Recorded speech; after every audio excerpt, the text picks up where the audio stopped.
Hey guys, okay, I love this story and it's not very long to listen to, so hope it gives you something to enjoy today.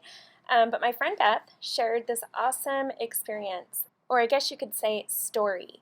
And I'm not going to give it away, I'm going to let her tell the story, but I will say it reminded me of a time when I was in high school and my seminary teacher, I can't even remember his name, but he shared with us an experience about when he served a mission in Arizona, and there was a lady who read the Book of Mormon, and when she read the Book of Mormon, she came back to him and she said, "I know this is true because this tells the story of my people."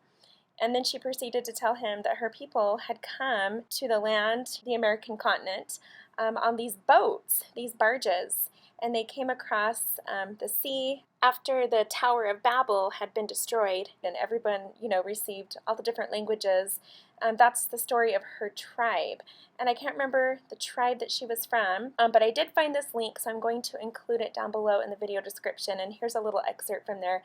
But it talks about the Aztecs and the Mayans, about these groups more down in Mexico and South America who, I guess it's in their legends, that they originated from the Tower of Babel, that they had come from over that way, and their story lines up with the story of the brother of Jared in the Book of Mormon. They came over on these 7 boats, or these 7 barges, representing these 7 tribes, which would be Jared, his brother, and their 5 friends, so that's 7 families, and everything just matches up. So I remember him telling me this and how she joined the Church of Jesus Christ of Latter-day Saints because the Book of Mormon, word for word, matched her people's history, and she had never heard anybody talk about this before.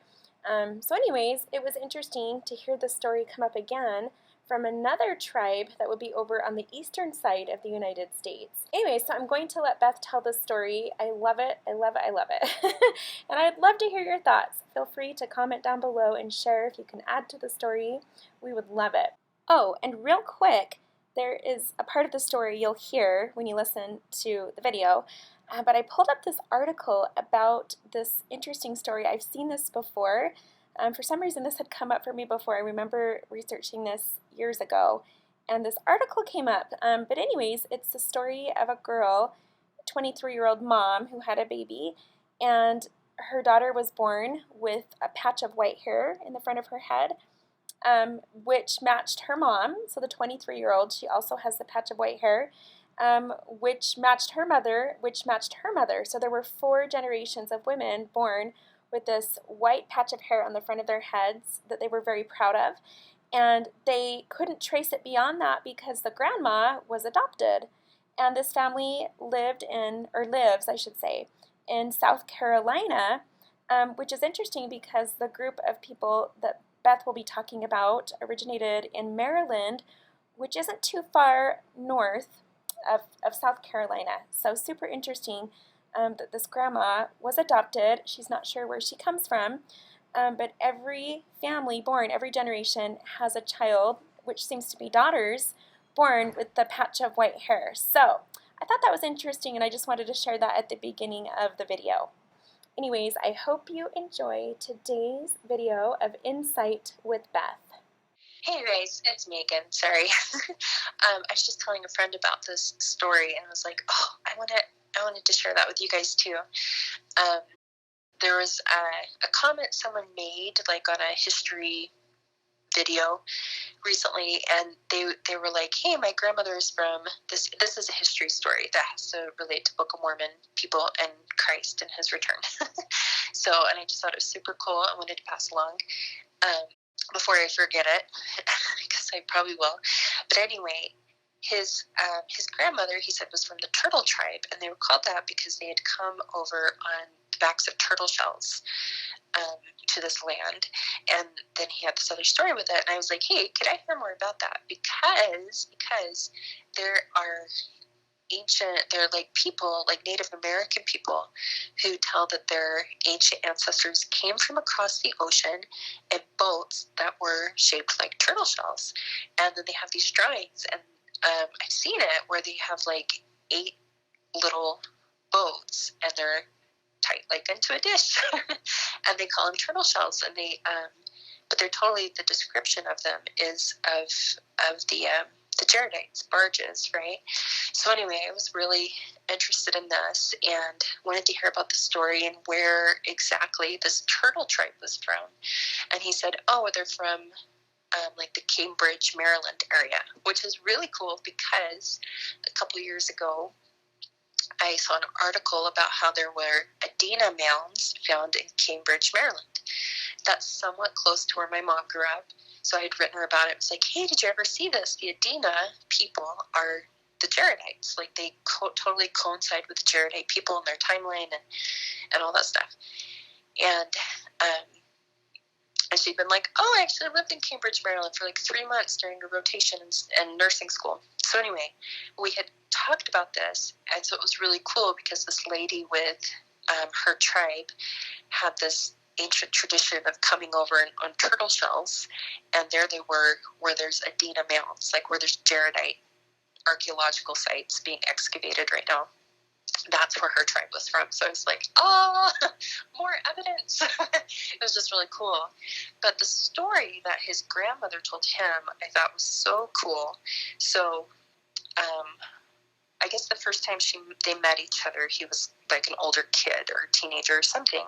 And he had one of those like little white like splotches of hair on his head. Have you ever seen that before, where like someone has like a white splotch on their head and it's just like white hair just grows right there? Well, I guess he had that, and he said when she saw it, she just started crying and just crying and crying, and he didn't know what was wrong, like what he had done wrong. And she said, no, you don't understand. Like, that is the mark of our people, and there's a very special story about where that comes from.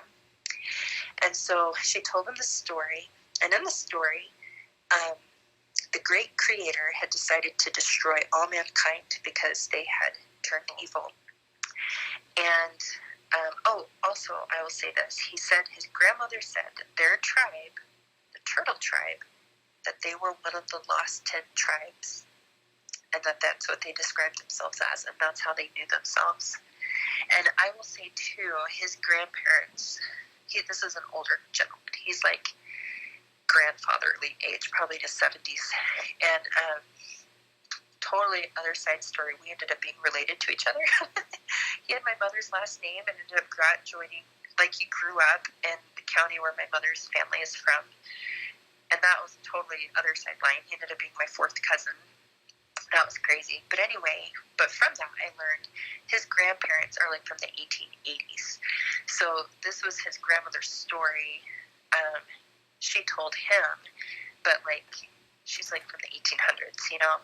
So I thought that's so fascinating, like that her tribe identified with that and thought of themselves like, we are one of the lost 10 tribes. We are part of those lost 10 tribes. And that like she actively was telling her grandchildren that. I thought that was so cool. So the story is the great creator was going to destroy the world because they had just turned really bad and everybody was being really mean and like hurting each other.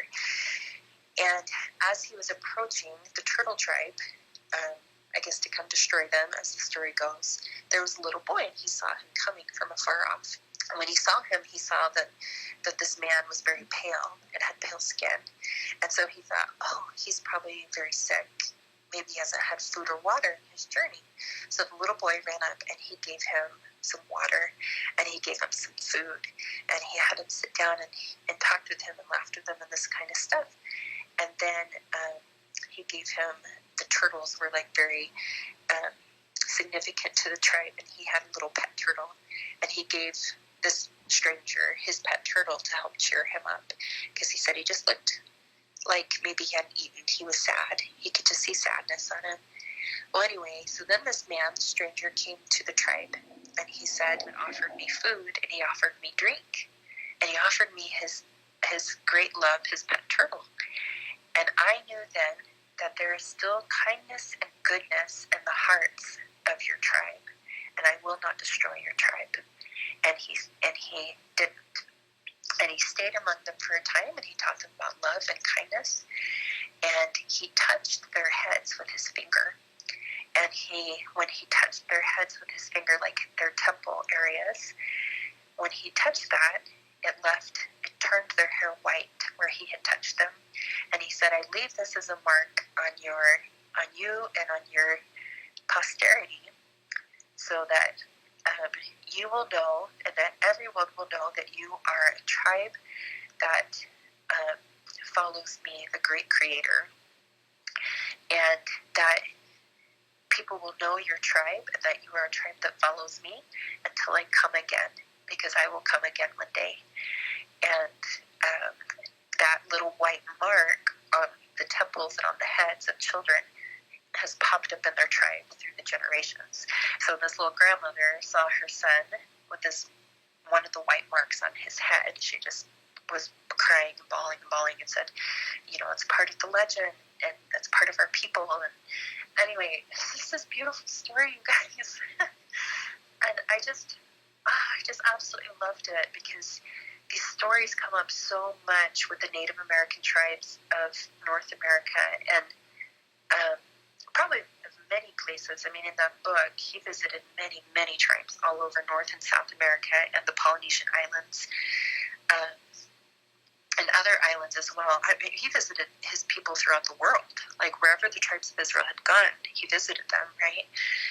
So anyway, that's just like such a beautiful story. You can see like where these, I mean, just like, we're anointed on our foreheads when we go to the temple. We make these covenants, and these covenants get passed down. They mark us as a people of the Lord, and they get passed down through our posterity. Anyway, just all of that, like how that was all wrapped up into this tribe's legends. You guys, it was so cool. It was so good. So anyway, I loved hearing about that. I thought it was really cool, and I just wanted to pass it along, like how it would just be so neat to learn all these stories one day, like to get to hear about, especially when tribes or groups of people are our ancestors, and we'll get to hear about the Savior's visit to them back in the day. Like, I love that kind of stuff. So anyway, thought I would pass it along so you guys can enjoy that story too. I'll talk to you later. Bye.